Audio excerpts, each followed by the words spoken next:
हमारे पंढरपुर के श्री नामदेव जी महाराज नित्य जाते और ठाकुर जी को जाकर के रोज बोलते, ठाकुर जी मेरे घर कभी जीमने आओ।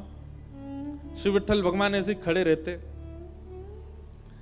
नामदेव जी रोज जाते, बोले मेरी मैया इतना बढ़िया प्रसाद बनाती है, ठाकुर जी जीमने आओ। तो नामदेव जी से कभी कभी ठाकुर जी बोलते थे, ठाकुर जी कहें पूरी दुनिया यहीं लेके आ जाती है, तू भी लिया यहीं पे, हम यहीं खड़े यहीं पालेंगे। बोले नहीं, मेरे घर आओ पाने के लिए।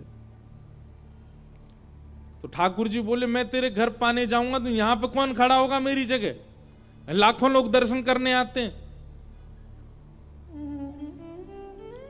नामदेव जी बोले आप भगवान हो, सर्वसमर्थ हो, कोई व्यवस्था कर लो अपनी। भगवान बोले ठीक है कर ली हमने व्यवस्था। बोले क्या व्यवस्था? बोले मैं तेरे घर जाऊंगा पाने, तू मेरी जगह खड़ा हो जा। नामदेव जी बोले ये कैसे हो सकता है? भगवान बोले सब हो जाएगा, बस आज एक काम करियो, रात्रि में जैसी शयन आरती हो, शयन आरती के बाद छुप जाइयो पीछे आके, देखो ठाकुर जी की लीला। ये सत्य घटना है श्री नामदेव जी महाराज की। नामदेव जी छुप गए।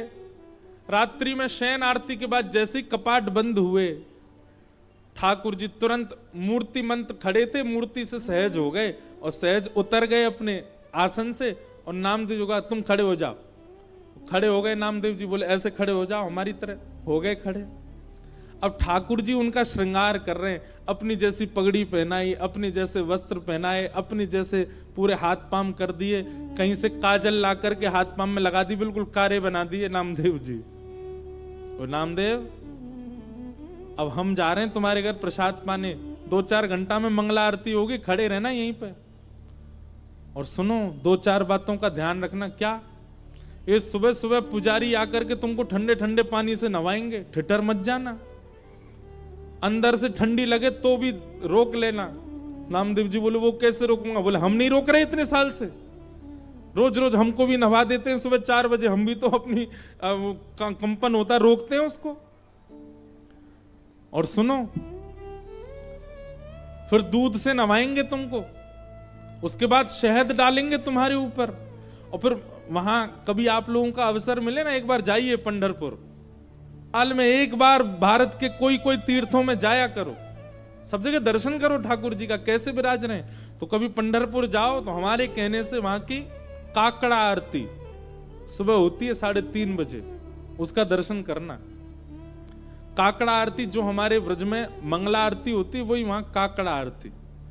तो काकड़ा आरती में क्या करते हैं, दूध से जल से सबसे स्नान करने के बाद फिर ठाकुर जी को मुंह पे मक्खन लगा देते हैं, इतना सारा मक्खन मुंह पे। तो ठाकुर जी बोले स्नान आदि के बाद तुम्हारे मुंह पे मक्खन लगाया जाएगा, तुम्हारा मन तो करेगा कि मैं खा लूं, लेकिन जीभ निकालना नहीं बाहर, उसको लगे ही रहने देना।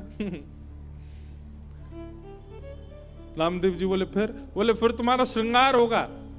और श्रृंगार के बाद पंढरपुर में हर दर्शनार्थी को अधिकार है कि भीतर मंदिर में जाके ठाकुर जी के चरण छू सकता है, अपना सिर वहां रख सकता है, सबको छूने का अधिकार है।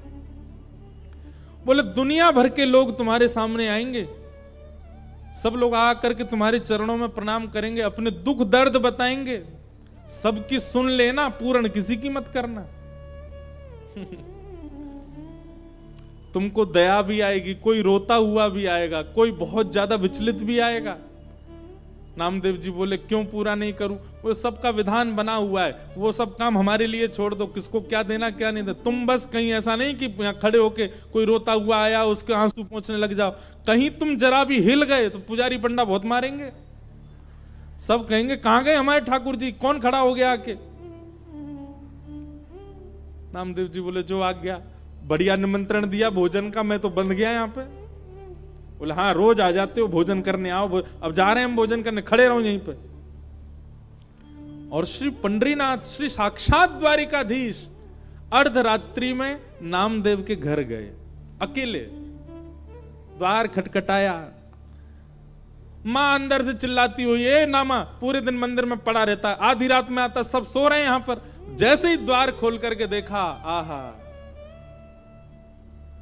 सुंदर श्री पंडरीनाथ भगवान द्वार पर खड़े हैं, स्वर्ण का मुकुट पहना है, स्वर्ण के आभूषण पहने हैं, कंधे पर हाथ रख करके मधुर कटाक्ष नेत्र हैं ठाकुर जी के, मंद मंद मुस्कुरा रहे हैं। नामदेव जी की माता जी तो विट्ठल, हाँ मैया मैं ही आया हूं विट्ठल। नामदेव रोज निमंत्रण लेके आता, मेरे घर प्रसाद पाने आओ, मैं आ गया।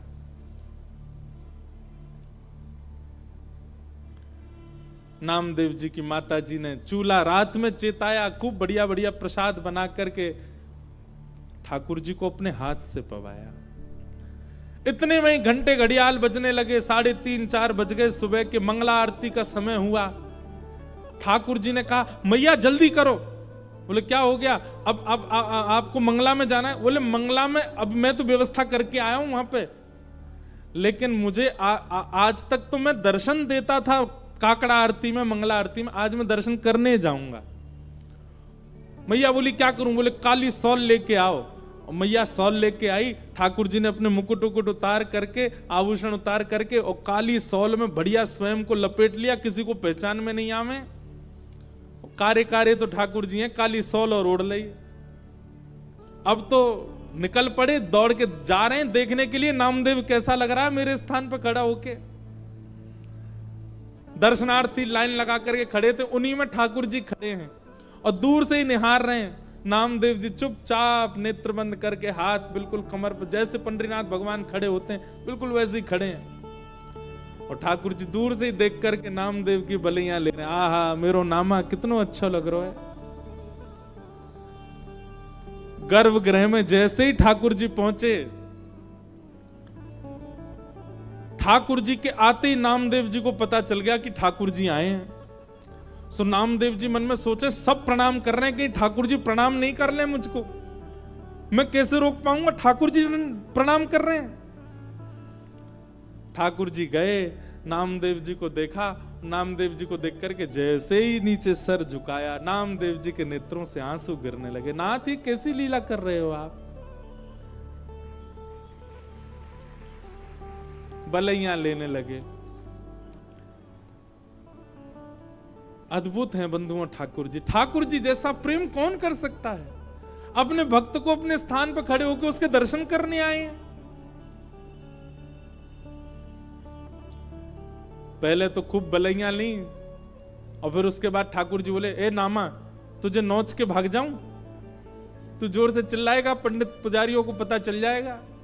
नामदेव जी बोले ऐसा मत करो, मैं किसी को बताऊंगा कि आपने मुझे खड़ा किया, कोई मानेगा और नहीं। ठाकुर जी चिढ़ा रहे हैं नामदेव जी को, नामदेव जी घबरा रहे हैं। ऐसी लीला, इसको कहते हैं रास। क्या कहते हैं? रास। ये लीलाएं जब ठाकुर जी आपके लिए सहज हो जाते हैं, ठाकुर जी आपको प्रायोरिटी देने लग जाते हैं, ठाकुर जी आपके लिए यह भूल जाते हैं कि वे परमात्मा हैं, इसको कहते हैं रास। रास का मतलब नाचना नहीं होता। रास का मतलब इन गोपियों के लिए ठाकुर जी सहज हो गए। इन गोपियों के लिए ठाकुर जी ने अपना परमात्म भेष त्याग दिया। इन गोपियों के लिए ठाकुर जी सरल बन गए, दीन बन गए, इसीलिए उसको रास बिहार कहा। और वृंदावन में रास नहीं किया ठाकुर जी ने, महारास किया। महारास मतलब आज तक ठाकुर जी महारास बिहारी हैं। मतलब आप जाकर के प्रस्तुत करो, आज भी ठाकुर जी अपने पाषाण भेष को त्याग करके आपके लिए सहज होने को तैयार बैठे हैं वृंदावन में। ये केवल वृंदावन में और कहीं नहीं। आज भी वृंदावन में कितने वैष्णवों को अनुभव होता है। श्री बिहारी जी में तो पर्दा ही हमारे बार बार लगाया जाए कि कहीं कोई टकटकी लगा के बिहारी जी को देख नहीं ले, नहीं तो ये वही के संग चले जाएंगे। आपके नेत्र कहीं ठाकुर जी से नहीं मिल जाए, इसलिए बार बार पर्दा किया जाता है बिहारी जी के आगे। एक बार चले गए थे किसी के संग कहीं, फिर ढूंढ ढांड के लाए, तब से नियम बन गया कि बार बार पर्दा करो। क्यों? क्योंकि बिहारी जी ने कोई से नैन मिला लिए, सो कैसो भी आदमी हो बाकी संगी चले जाएंगे। बताओ कितने भोले ठाकुर जी हैं, किसी के संग जाने के लिए तैयार तत्पर बैठे हैं। इसी को रास बिहार कहते हैं। आप कभी उस भाव से वृंदावन जाओ कि आपको सामने पाषाण एक ही मुद्रा में ठाकुर जी ना दिखें।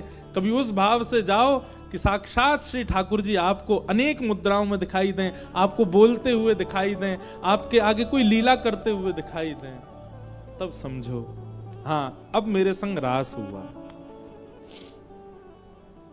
अभी हम रस में हैं, हमें रास में जाना है, और रास में जाने के लिए हमें अपना निर्माण करना पड़ेगा, अपनी मन बुद्धि और विचारों को वैसा करना पड़ेगा जिससे श्री कृष्ण रास करें।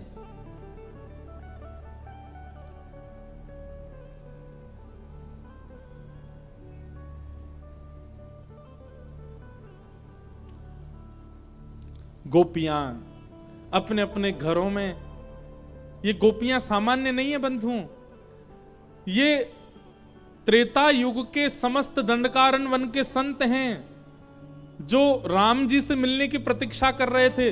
तब हनुमान जी ने जाकर के इनसे कहा आप सब लोग प्रतीक्षा मत करो, केवल राम जी का चिंतन करते करते अपने देह का त्याग करो, आप सब संत ही द्वापर में ब्रज में गोपी बनकर के प्रकट होगे, तब राम जी कृष्ण बन के आएंगे और आप सबके साथ रास विहार करेंगे, आप सबको वो सुख प्रदान करेंगे जो एक प्रियतम प्रियतमा का होता है आपके गले में। अभी तो राम जी भगवान है, आप सब संतों केवल प्रणाम तक अधिकार होगा, लेकिन द्वापर युग तक प्रतीक्षा करोगे तो एक प्रियतम के भाव से ठाकुर जी आपके गले में गलवैयां डाल के रास विहार करेंगे, वो सुख प्रदान करेंगे जो किसी को नहीं मिला।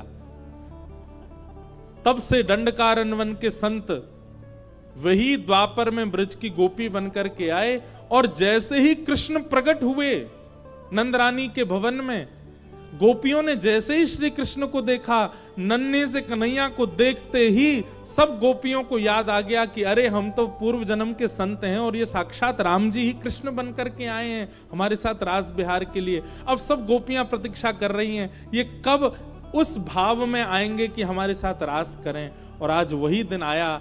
7.5 वर्ष के श्री ठाकुर जी हो गए। बंधुओं, बड़ी विचारणीय बात है, लोग रास विहार को बहुत बहुत अलग दृष्टि से देख लेते हैं कभी कभी।